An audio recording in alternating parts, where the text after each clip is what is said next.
His son, originally named Azazel, was destined for a path that would shake the very foundations of creation.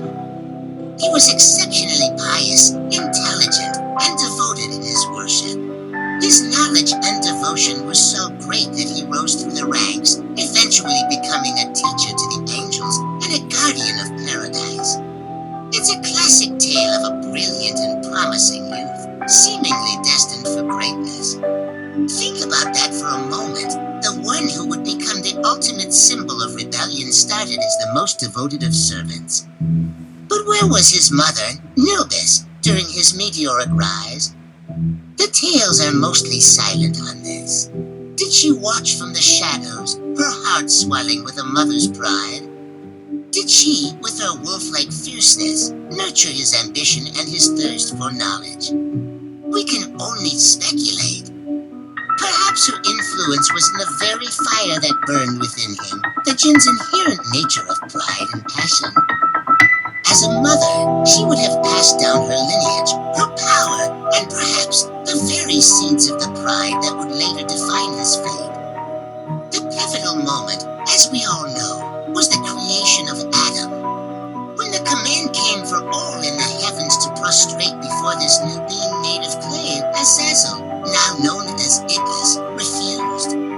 His infamous declaration, "I am better than him. You created me from fire, and him you created from clay," echoes through eternity. This single act of defiance, born of pride and a sense of superiority, led to his fall from grace. He was cast out, forever becoming the adversary. This is where the story often ends for most, but let's go back to his mother. How does a mother react when her child, once the pride of the heavens, becomes the ultimate outcast? The lore, though sparse, offers some chilling possibilities. One tradition suggests that after Iblis was cursed, Nilbis did not abandon him. Instead, her maternal instinct, twisted by the tragic turn of events, aligned with his new purpose. It's said that she and the other jinn loyal to her became part of his legion of shame, or devils. In this version of the story, Nilbis transforms from a jinn princess into a demonic matriarch. Her domain became the places of human commerce, the marketplaces. Why the marketplace? Because these are hubs of human activity, places where greed, envy, deceit, and distraction can easily take root. It's a symbolic role. She is said to hover over these places, whispering temptations, encouraging false measures, and sowing discord.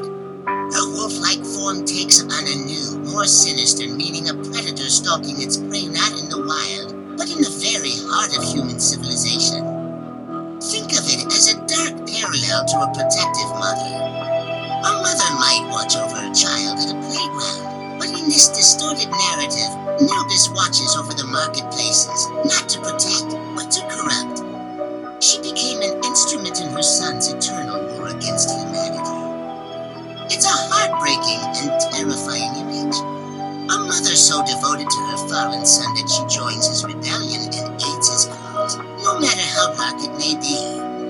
Her love, once a source of pride, becomes a source of temptation for others. Another interesting tale connected to her involves the very act of temptation itself. It's said that when Iblis decided to tempt Adam and even the Garden of Eden, he needed help to get past the angelic guards. According to some folkloric accounts, he sought the help of the serpent. But how did he convince the serpent? He appealed to it through his mother, Nilbis. This detail, though not from primary religious texts, adds another layer to her character. It suggests her name and reputation carried weight, that she was a figure of influence even among other creatures. She was the key